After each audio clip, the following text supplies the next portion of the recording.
very interesting to know. You know, in government, if somebody says we must improve the mergers and acquisitions guideline, then you can be sure that a revised guideline will come. But whether that is the guideline you want is a totally different issue altogether. And to be honest, I mean, I participate in the group of ministers meetings, and you know, you need a lot of technical knowledge. I mean, to my mind, to make an intelligent decision on many of these issues, the degree of knowledge that you need would be at least comparable to the degree of knowledge you need on how to design macroeconomic policy and interest rate policy and what have you. Now, these things are actually handled by a very, very small group of fairly competent people. These other things are usually handled in a much more diffuse way, where people who are dealing with it just don't have the technical knowledge, and it's not a complaint. These are complex things, and therefore they need to be handled much better. So issue arises that are the mergers and acquisition guidelines that have been put out pretty good? There's no point in asking whether they're perfect. Nothing's perfect. But I think it's useful to say, well, at least that two things are important. One, they're a huge improvement over what existed. That's important. And second, they're more or less in line with what other countries are doing. That's very important. Now, all countries are probably doing suboptimal things, and that's not that important, because, I mean, I think if we're running a system where we're not too much out of line with the world, then sooner or later, if new things happen elsewhere, and people kind of jump onto that bandwagon, we should be smart enough to jump onto that bandwagon too. So this is an issue as far as mergers and acquisitions are concerned. Spectrum trading, I mean, it's an issue I've been personally very, very strongly feel about. I push for it, and I think we now have a position where the government has accepted in principle that spectrum trading is a good thing. I believe the TRAI has put out some guidelines. I think government now has to accept these guidelines. So here, you're in a unique position to actually make a contribution, because the Telecom Commission has not yet pronounced, and maybe ultimately these things even go to the cabinet. And I don't know, for example, whether because of the election, the model code being in place, this might get delayed by whatever, 2 months or 3 months, because it is a major decision. It's a terrific opportunity for the technocracy to look at this and say, right, this is pretty much what we should be doing, because it's a crucial area, and I think you have an opportunity to make an input at a critical time. There used to be a lot of debate on the rationale of spectrum charges. There's still some controversy, because we have rationalized it. For all the new spectrum is going to be at a 5% spectrum usage charge, so that's a unification. The existing one remains what it is, but you know, it'll get rolled over, so you move to something uniform. But of course, BWA spectrum is kept at 1%. Now, that's a controversial issue, because depending on where you are in the industry, you can take one view or the other view. There's logic for keeping it at 1%, and that is that BWA spectrum was really meant for data, and that hasn't really kicked off. So a certain amount of incentivizing was necessary. And anyway, at the end of the validity of the license, you can always change. So what is the recommended migration route for these unified spectrum? Again, I think it's very important to know what are other countries doing. And my impression, by the way, is that a 5% spectrum usage charge is very high. I mean, it has the advantage of being uniform, but it's much higher than it is in most other countries. I don't know if that's true. But whatever it is, if you're doing some work in this area, I think this is something you need to look at for the years ahead. And you know, one of the problems that arises when you've made a policy statement or whatever, there's a lot of resistance to changing anything, because after all, you auction something on one basis, now how can you change? But you know, you've been auctioning things for 20 years. I mean, everything changes. I mean, you give a license to someone to set up a factory, and you can change the tax rate tomorrow or the day after. So I think that the idea of where should we move, and any move which is gradual is not going to be resisted. So I think that's an issue on which certainly I'd like to hear what people's view is. A related question again, spectrum sharing. I mean, we've allowed spectrum trading, we've allowed mergers and acquisitions in a manner of speaking, but there's also the possibility of sharing spectrum. I think some stuff has been done there. A really good critical examination of whether what is being done there makes sense or how it can be improved in the future. I don't mean this to be an invitation to criticize policy. That is a very good thing in general. But I think the most important thing is that, look, we are at a point where the government will be reviewing these things. We're going to have a new government in place. There's always an opportunity to take another look at policy. And I think we should get a very good sense of what do the experts feel about this. Another area which, very often comes up is the inadequacy of spectrum. I mean, I keep being told that everybody else seems to have a lot more spectrum than we are making available commercially. One reason for that clearly is that a lot of the spectrum is actually taken up by defense.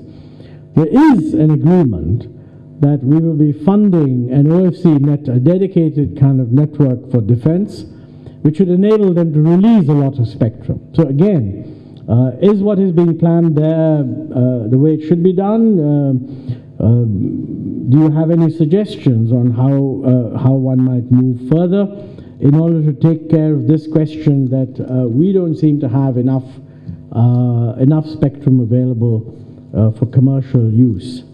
And finally, an issue that keeps coming up in discussions is whether the mobile technology platform can be used for financial inclusion. Now, this is again controversial. I mean, in the sense that in some countries which don't have an extensive branch network, M-Pesa and that sort of stuff, the companies themselves are actually operating in a manner like banks, and that technology certainly exists. In our system, the Reserve Bank has very severe reservations on that, and what they're saying really is that, you can do that, but you must do it via the banking system. In other words, nothing is stopping mobile companies or anybody else for that matter becoming a banking correspondent, and then you can easily use your mobile to transfer money from anyone who has a bank account to anyone else who also has a bank account. That's the difference. It's not anyone else who has a mobile, but anyone else who has a bank account. Parallel with that is a very major effort being made to essentially make everyone have a bank account. And the Aadhaar platform is going to make that a lot easier. At least that's the theory, and I think there's a lot of merit in that proposition. And the government is going to use this sort of Aadhaar-enabled financial transfer through the payment bridge, etc., use that in order to make all the transfers that the government does under various programs, whether it's salaries, wages, scholarships, could be in due course, direct cash transfers, incentive payments like, for example, the Janani Suraksha Yojana and so on. Now, if that is actually rolled out, then you're almost certainly going to get to a situation where everybody will have a no-frill bank account, and in which case, once you have, somebody who is a banking correspondent can basically transfer the money with the additional advantage of a biometric assurance that you're transferring from one person's account to another person's account. Is this good enough, or is there some merit in the whole M-Pesa kind of world? And of course, the last point it really relates to the use of the internet.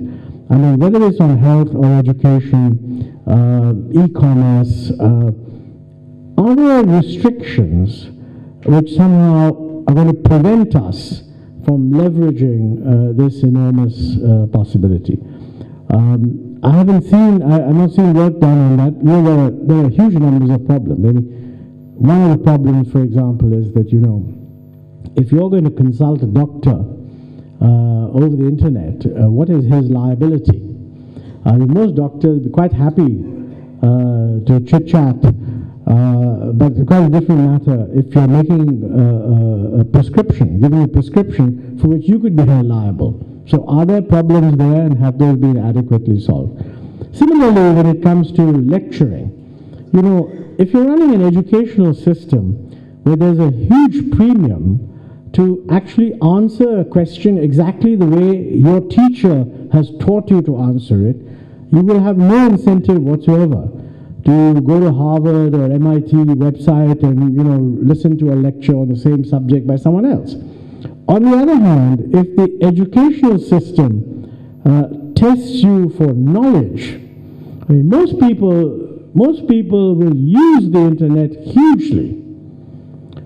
If they became reassured that they're going to be examined in a manner where the knowledge they gain by doing all this will get reflected in the results.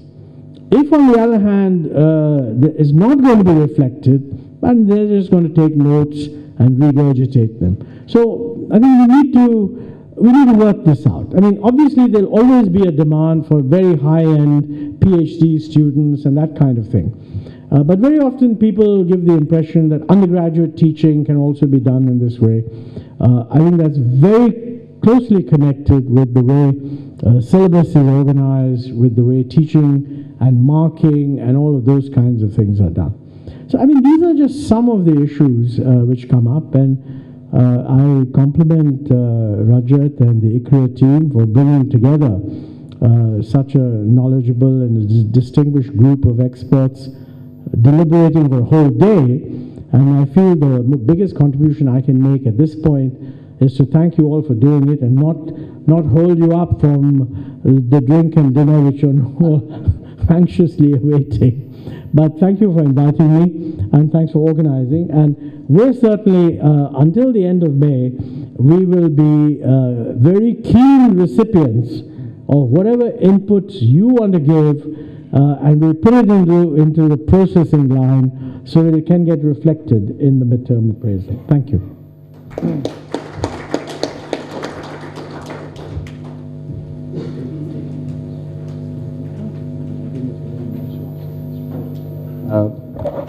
Thank you. One take. Does anybody wish to engage with either of the speakers? But please be very brief before we conclude. Yes, I see 3 hands up. We'll collect all 3 questions and then get them to respond. We'll start with Mr. Gupta. Yes. And then gentlemen. Yes. And then thank you, Rajat. Sir, I have 2-3 questions. In fact, though they'll be brief. One is about the NOFN optical fiber, sir. You have mentioned whether it is doing well or it is being done well or not. Actually, though it is not bad, but it could have been done much better, sir. Actually, what they are missing it, actually their targets are like a moving goalpost, sir. It was to be completed in 2012. Then they made it 2013, then they made it 2014, and then they truncated the total thing, sir, from 250,000 to 1 lakh, as you have also mentioned. So we never know when it will be completed. So they could have done it much better, and that was in their plan also to use the PPP model, sir, public-private partnership model. Here they say it is government money, government is ownership, and they are executing also, sir. And everyone knows in execution they cannot be excellent, and that is what is the missing link, sir. So they always blame the execution, where they could have used the private, actually the private management, private contractors and all that. That is one thing, sir. And on the MTNL, BSNL, you are right, and especially the demise of the fixed networks, sir. Since morning also we were discussing when Sam was here. Actually these fixed network, and especially BSNL, MTNL fixed network, can be a region or a tool for their turnaround, sir. They say the old is gold, and that is the fact, sir. Their old copper actually can be converted into gold, and there are examples in UK, in US, and everywhere, including China, actually, sir. Everywhere they've converted their copper to DSL, VDSL, and then they put FTTH, and it is delivering much more than a mobile, much more than what a link does today, and that can generate a lot of revenue, sir. In BT, actually in UK, 10 years back, BT was exactly the same what BSNL, MTNL is today. So what they did, they isolated the infrastructure. They separated the infrastructure into a separate business unit, then converted it to all DSL, NGN, and then they sold it to everyone else in addition to their own company, sir. And it generated more and more revenue, sir. So that is a big opportunity, sir. And third and last one where your direct intervention is required, sir. Like the telecom was declared as an infrastructure with lot of efforts and where you also helped. After that, it is still there, sir. Because after it was declared as an infrastructure, the industry basically expectation was